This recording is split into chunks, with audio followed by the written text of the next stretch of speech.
सहनाववतु सहनौ भुनक्तु सह वीर्यङ्करवावहै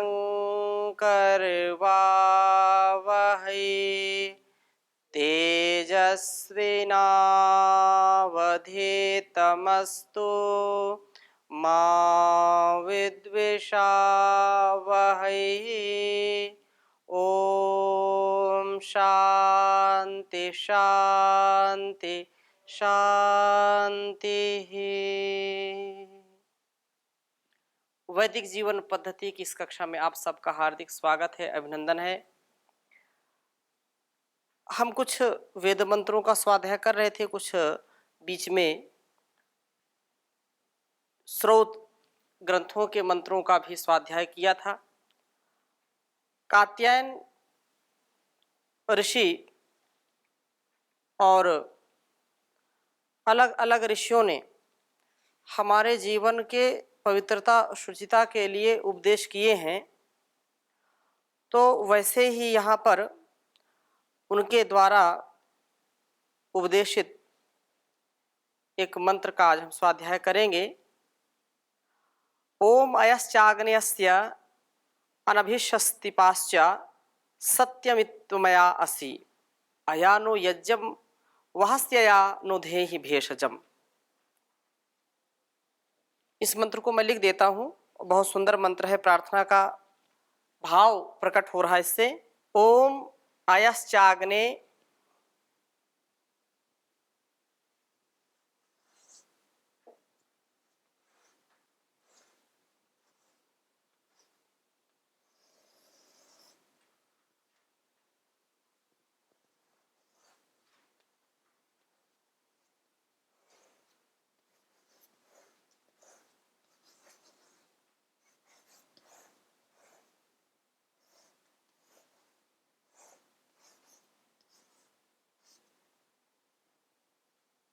अयश्चाग्नेस अस्य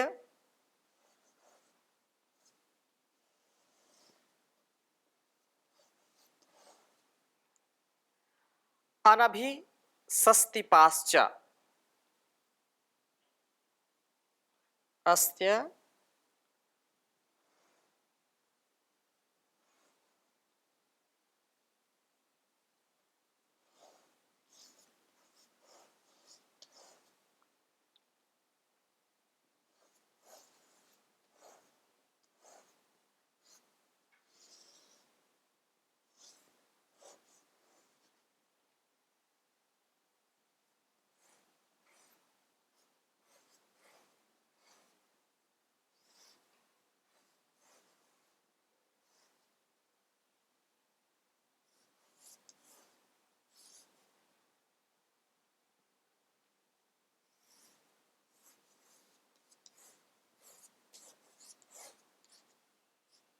सत्यम इत्वमयासि।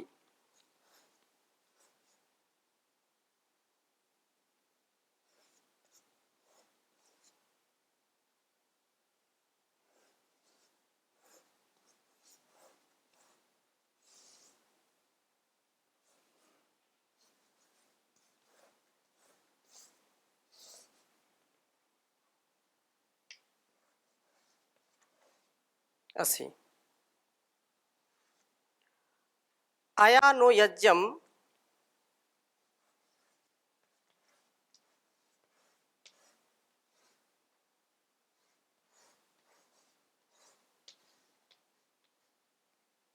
अयानो यज्ञम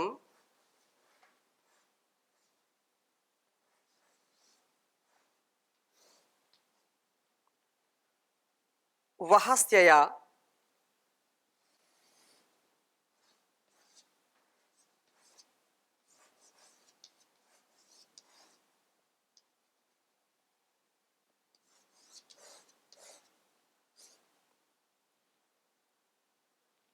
नो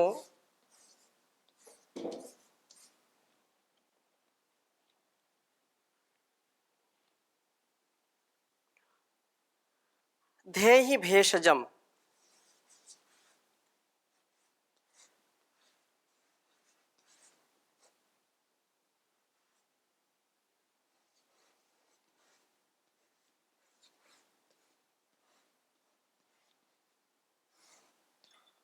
धेहि भेषजम स्वाहा।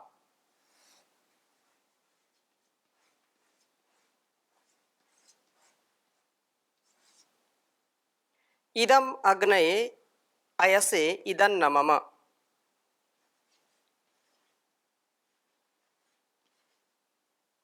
इदम अग्नये अयसे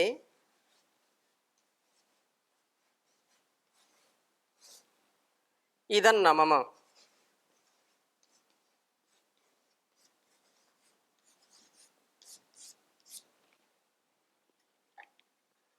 उच्चारण करेंगे। ओम अयश्चाग्ने अस्य अनभिषस्तिपाश्च सत्यमित्त्वया मया सत्यमित्त्वं मया असि अयानो यज्ञं वहस्त्यया नो धेहि भेषजं स्वाहा। इदम अग्नये अयसे इदन्नमम। तो इस प्रकार से ओम अयश्चाग्न्यस्याभिर अनभिषस्तिपाश्च सत्यमित्त्वया मयासि अयानो यज्ञं वहस्त्यया नो धेहि भेषजं स्वाहा। इदम अग्नये अयसे इदन्नमम। यह मंत्र एक विचार, एक प्रार्थना का भाव हमारे अंदर प्रेरणा दे रहा है, हमको प्रोत्साहित कर रहा है, उत्साहित कर रहा है कि आयाह आयाह जो सर्वत्र व्यापक च और अग्ने हे प्रकाश स्वरूप प्रभो असि हो। अनभिषस्तिपाह अर्थात दुर्दमनीय काम क्रोध आदि शत्रुओं से रक्षा करने वाला और सत्यम यथार्थ रूप में इत, यहां पर जो कहा है सत्यम, सत्यम इत इत त्वम, इत त्वम अया, इत्वया, इत माने ही, सत्यम यथार्थ रूप में, अयाह सर्वत्र व्यापक, असि हो। यहां जो लिखा है सत्यम इत त्वम अया, असि माने हो, सर्वत्र व्यापक हो। अयाह सर्वत्र व्यापक होने से न हमारे यज्ञम शुभ कर्मों को वहासी वहन करते हो, पूर्ण करते हो। अयाह सर्वत्र व्यापक होने से न हमारे लिए धेहि दो भेषजम, भेषज काम क्रोध आदि निवारक शक्ति को दीजिए। इस प्रकार से स्वाहा, यह जो मैं आहुति दे रहा हूं, इस कामना से आहुति दे रहा हूं, यह आपके लिए है, ये मेरे लिए नहीं है। हे प्रकाश स्वरूप परमात्मा प्रभो, आप सर्वत्र व्यापक हो। हे काम क्रोध आदि दुर्दमनीय अध्यात्म शत्रुओं से रक्षा करने वाले प्रभो, यथार्थ रूप में आप सर्वत्र व्यापक हो। सर्वव्यापक सर्वगत होने से ही आप हमारे शुभ कर्मों का वहन करते हो, पूर्ण करते हो उन कर्मों को जिनकी हम शुभ वांछा करते हैं। ये दुर्दमनी है। अध्यात्म मार्ग में, आत्म कल्याण के मार्ग में ये जो काम क्रोध लोभ मोह आदि शत्रु हैं, ये दुर्दमनी है। सु और दुर, सु उपसर्ग और दुर उपसर्ग, तो जहां दुर लग जाता है उसका मतलब क्या होता है? कठिनता होता है, कठिन, बहुत क्लेश देने वाले, कष्ट देने वाले, बहुत ही जो है कठिन है इनको संभालना। यदि अध्यात्म जीवन हम जीना चाहते हैं और क्रोध हमको आता है, तो अध्यात्म जीवन हमारा सफलतापूर्वक आगे नहीं बढ़ सकता है। यदि हमारे अंदर लोभ की भावना आती है, कामना आती है, तो संसार में कामनाओं का कोई अंत नहीं है। परम पूज्य स्वामी जी महाराज आज प्रभात में भी बोल रहे थे, दो ही चीजें हमको सदा सर्वदा परेशान करती हैं,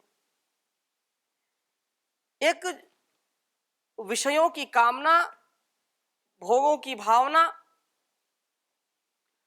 जो भोग भोगने की हमारी अंदर से इच्छा होती है, और वासनाएं, रसना जो खाने पीने की चीज है, इसमें भी कितना नियंत्रण करना पड़ता है। और जिसने अपने रसना को संभाल लिया तो स्वास्थ्य उसका संभल जाएगा, और जिसने रसना को नहीं संभाला तो रसना नहीं संभली तो फंसना ही फंसना है। अपने रसना को संभालिए तो हमारा जीवन अच्छा बन जाएगा। तो ये जो काम है ना, काम और ये क्रोध, ये दुर्दमनी है, इनको कोई हल्का शत्रु न समझे, बहुत बड़े शत्रु हैं ये हमारे।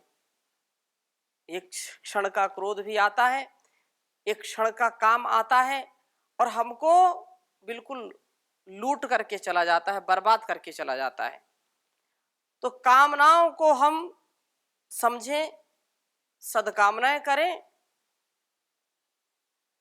क्रोध भी यदि करना हो तो सात्विक, जो मानवता के लिए हो, राष्ट्र की उन्नति के लिए हो, तब तो एक बार चल सकता है। लेकिन छोटे छोटे चीजों में हम क्रोध कर बैठते हैं, छोटी छोटी कामनाओं के वशीभूत होकर के अपने जीवन को हम असफल कर लेते हैं। तो वह व्यक्ति जो परमात्मा को सर्वव्यापक समझता है, सर्वत्र समझता है, जैसा इसमें कहा अयाह, कई बार इसमें आया अयाह, वो जो आया है सर्वत्र व्यापक है, जो आया हुआ है। आया शब्द संस्कृत का है, तो अय गतौ, अय गतौ धातु से बनता है।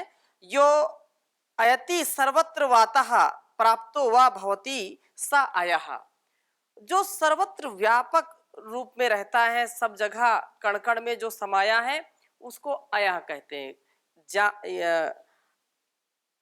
गमली गतौ, ज्ञान, गमन और प्राप्ति। तो परमात्मा को जो सब जगह उपस्थित हुआ समझता है, मानता है कि नहीं, उसके बिना हमारा अस्तित्व नहीं है, और ऐसा कोई स्थान नहीं है, ऐसा कोई एक स्थान व्यक्ति नहीं बता सकता जो परमात्मा से अलग हो, या परमात्मा जहां पर ना हो, इसलिए उसको आया कहते हैं। और ऐसी भावना जिसकी होगी कि परमात्मा तो सब जगह है, तो वह पाप से बचेगा, काम से बचेगा, क्रोध से बचेगा। हमारे शुभ कर्मों को वहन करने वाला वो परमात्मा है, पूर्ण करने वाला, शुभ कामनाएं भी पूर्ण करता है, अशुभ भी करता है। यदि हम अपने सुसंस्कारों से अपने जीवन को जीते हैं तो अच्छे अच्छे भावनाएं आएगी। और ये तो नियम है, ये अटल है। यदि भावनाएं, कामनाएं हमारी जैसी होंगी वैसा मिलेगा। अगर हम सुख की कामना करते हैं तो सुख के लिए, चाहे शारीरिक सुख हो या मानसिक सुख हो, तो उसके कारण जुटाने पड़ेंगे। अगर हमने पेड़ बबूल के बोए हैं तो आम खाने की हम कभी भी कामना ना करें। भावना बोलोगी ये तो भावना का खेल है, भावना है तो सब कुछ हो जाएगा। ठीक है, उसकी भी बहुत बड़ी भूमिका है। श्रद्धा की, भावना की, भक्ति की बहुत बड़ी भूमिका होती है, लेकिन जो तथ्य सत्य है, जो वैज्ञानिक पक्ष है, उसका भी तो अस्तित्व है। जैसा बीज बोएंगे फल तो वैसे ही आएंगे ना। अब आप बीज बो दीजिए बबूल के, और उस श्रद्धा से बोइए कि हे बबूल देवता, मैं आपके बीज को बो रहा हूं, और मैं बीज बो दिया हूं, लेकिन मुझको अच्छे बढ़िया मीठे फल इसमें लगने चाहिए। आप उसकी रोज जो है अगरबत्ती उस वहां पर लगाइए, रोज वहां पर जो भक्ति कर सकते हैं करिए। बबूल से कभी आम मिल सकते हैं क्या? कोई ऐसा वैज्ञानिक तथ्य सत्य है क्या? नहीं मिलेगा। तो कुछ स्थानों पर हमको वैज्ञानिकता के पक्ष को प्रबल रूप में भी हमको प्रस्तुत करना होता है और देखना होता है, और वो अतिक्रमण नहीं करता। कारण जैसा होगा कार्य वैसा ही होगा। कोई यदि पाकशाला में खिचड़ी बना रहा है और बोले कि नहीं मुझको इससे खीर चाहिए, तो खिचड़ी का आइटम अलग होता है, खीर का आइटम अलग होता है।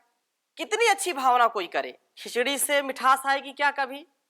खिचड़ी का अलग टेस्ट होगा, उसका मटेरियल अलग डालेंगे, जो मसाले भी डालेंगे, उसमें नमक डालते हैं, छौंक लगाते हैं। खिचड़ी से खीर की कभी भी अनुभूति नहीं हो सकती। खीर खाएंगे तो खीर अलग आइटम है, उसमें दूध पड़ेगा, मेवा मिष्ठान पड़ेगा। हाँ, बीमार को तो खिचड़ी भी अच्छी नहीं लगेगी और खीर भी अच्छी नहीं लगेगी, लेकिन जो स्वस्थ है उस स्वस्थ व्यक्ति को, मस्त व्यक्ति को तो स्वाद आना ही चाहिए। और केवल इतना सा मैं उदाहरण बताना चाहता हूं कि जैसा हमने कर्म किया है वैसा हमको फल मिलेगा, वो निष्फल नहीं होगा। और वो कौन देने वाला है? हमारे शुभ कर्मों का फल कौन देने वाला है? ईश्वर। अशुभ कर्म करेंगे उसका भी फल कौन देने वाला है? ईश्वर, क्योंकि वो न्यायकारी है। वो सभी स्थानों पर, हर जगह, हर पल मौजूद रहता है। कर्ण कर्ण में जो रमा है, हर दिल में है समाया, उसकी उपासना ही, उसकी उपासना ही कर्तव्य है बताया। कण कण में जो रमा है, हर दिल में है समाया। ईशावास्यमिदं सर्वं यत्किंच जगत्याम जगत्तेन त्यक्तेन भुंजीथा मा गृधा कस्य स्विद्धनम। तो वो परमात्मा कण कण में समाया हुआ है। ये आया, वो आया है, वो आया हुआ है, वो खुदा है, वो खुद आया हुआ है, जर्रे जर्रे में समाया हुआ है। अतः यह प्रार्थना कि वह सब भावनाओं को हमारे पूर्ण करने वाला है। जो शक्ति प्रदान करना उसका कर्तव्य, उसका काम है। हम निर्बल हैं, हमको सबल बनाता है। हम निर्धन हैं, हमको धनी बनाता है। हम भूखे हैं तो हमको भोजन देता है। लेकिन उसके लिए क्या करना पड़ेगा? पुरुषार्थ करना पड़ेगा, अपने जीवन को निस्वार्थ जीना पड़ेगा। एतद् आलम्बनम श्रेष्ठम, एतद् आलम्बनम परम, एतद् आलम्बनम ज्ञात्वा ब्रह्मलोके महीते।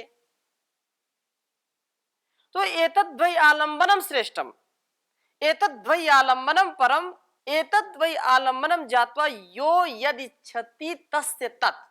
मतलब उसका आलम्बन लेने से, उसकी महिमा को जानने से, उसके गुणगान करने से और उसके द्वारा बनाए गए नियमों का पालन करने से, यो यदि इच्छति तस्य तत्, जो जो चाहता है वो उसका हो जाता है। अब इससे बढ़कर के क्या चाहिए? आश्वासन। कठोपनिषद का यह उद्घोष है कि संसार का आलंबन जो लेता है वो सांसारिक सुख मिलेगा उसको। जो जैसा आलंबन लेगा, उसको राजसिक आलंबन ले, सात्विक ले या तामसिक ले, जैसा आलंबन वो लेगा वैसा उसको सुख या दुख मिलेगा। लेकिन उस परमात्मा का एतद् आलंबनम श्रेष्ठम एतद् आलंबनम परम, एतद्वै आलंबनम श्रेष्ठम एतद्वै आलंबनम परम, एतद्वै आलंबनम ज्ञात्वा यो यद इच्छति तस्य तत्। उस आलंबन को जान करके, उसका गुणगान करके, उसको आत्मसात करके जो व्यक्ति संसार में जो कुछ भी चाहता है वो कर सकता है। इसका तात्पर्य उल्टा नहीं ले लेना। सात्विक आलंबन लेंगे, क्योंकि परमात्मा का जो आलंबन लेगा तो उसका जीवन स्वर्णिम हो जाता है, उसका विचार करना, उसका अपने जीवन को जीने का ढंग ही अलग हो जाता है, तो गलत तो चाहेगा ही नहीं। उसको इस संसार का भोग आकर्षित नहीं कर सकता है जो ईश्वर का आलंबन लेता है। लेकिन जो उस आलंबन को कभी जानता नहीं, कभी समझता नहीं, पहचानता नहीं और उसको स्वीकार नहीं करता, वो तो छोटे छोटे आलंबनों को, कोई पति का आलंबन लेता है, पत्नी का आलंबन लेता है, कोई मित्र का आलंबन लेता है, कोई धन का आलंबन लेता है, कोई मदिरा का आलंबन लेता है, कोई मंदिर का आलंबन लेता है, कोई मस्जिद का आलंबन लेता है। अलग अलग सबके आलंबन हैं, लेकिन आलंबन जितना हमारा श्रेष्ठ होगा, महान होगा, उतना ही हमारा लक्ष्य श्रेष्ठ होगा, महान होगा। अतः वह सब प्रकार की शक्ति का प्रदाता है। सर्वव्यापक होने के कारण ही हम आपसे प्रार्थना करते हैं कि आप हमारे काम क्रोध आदि को निवारण करने वाली आत्मिक मानसिक शक्ति हमें प्रदान करो। इसी भावना से मैं यह आहुति देता हूं। मानसिक उन्नति यदि हमारी है तो शारीरिक उन्नति अपने आप होगी। शारीरिक उन्नति है तो मानसिक, दोनों एक दूसरे के पूरक हैं। और इसके बाद फिर सामाजिक उन्नति, आत्मिक उन्नति, राष्ट्रीय और वैश्विक उन्नति इसमें निहित होती है। जिसका जीवन ही श्रेष्ठ नहीं है, जिसके विचार श्रेष्ठ नहीं है, वो श्रेष्ठ मनुष्य कभी बन नहीं सकता है। अब इसका तात्पर्य ये नहीं, यदि नहीं है तो हमको उठने का प्रयास करना चाहिए। एक एक कदम जीतना कठिन होता है। कोई एक दिन, ऐसा नहीं कि एक दिन में महान बन गया, एक एक पल पल जीना पड़ता है उसके लिए, एक एक दिन जीना पड़ता है, तिल तिल करके जीना पड़ता है। क्योंकि पूरी समग्रता से जब हम चीजों को नहीं देखेंगे तो एक से कार्य हमारा नहीं चलेगा। इसलिए हे अग्ने, हे परमेश्वर, आप सर्वव्यापक हो, बुरे कर्म करने वालों को भी पवित्र करते हो। जो बुरे कर्म करने वाला हो उसको भी वो पवित्र कर देता है, उसको भी तार देता है। लेकिन जब उसके अंदर ऐसी भावना आए कि मुझको तरना है, ये मैंने बहुत पाप किया है, उसको एहसास तो हो, उसको पश्चाताप तो हो, और जब पश्चाताप वो करता है तो पवित्रता उसके अंदर आ जाती है। इसलिए हे प्रभु, आप हमारे यज्ञीय द्रव्य जो हवन कुंड में डाला गया घी सामग्री आदि है, उस समस्त जड़ व चेतन देवों तक पहुंचाते हो। आप हमको कल्याणकारक औषधियां प्रदान करो। भेषजम स्वाहा, सर्वज्ञ व्यापक हे परमेश्वर, आपके लिए आहुति है, आपके लिए है, ये मेरे लिए नहीं है। इसलिए सर्वव्यापक कल्याणकारी ईश्वर, आप ना हमारे यज्ञ को वहासी सर्वत्र वहन करते हो, सदैव लक्ष्य तक पहुंचा करके पूर्ण करते हो। हे सर्वव्यापक जगदीश्वर, आप हमारे लिए भेषजम दुख एवं रोग निवारक पदार्थ व सुखों को देहि धारण कराइए, प्रदान कराइए। यह मेरा कथन सत्य है। प्रभु सर्वत्र व्यापक प्रकाश के स्वामी हैं। पुण्य जो आत्माएं हैं वो उनकी रक्षा करते हैं। अतः साधक यज्ञ को ठीक लक्ष्य तक पहुंचाने का ही विचार सामने रख करके कहता है, दुख विनाशक है सुखदाता, दुख रोग का नाश करो, प्रभु प्रार्थना सुनो हमारी, भव बाधा भव पार करो। जगत प्रकाशक सर्वव्यापी, आहुति अर्पित करता हूँ, सत्य वचन है मेरा भगवन, स्वार्थ नहीं मन धरता हूँ, स्वार्थ नहीं मन धरता हूँ।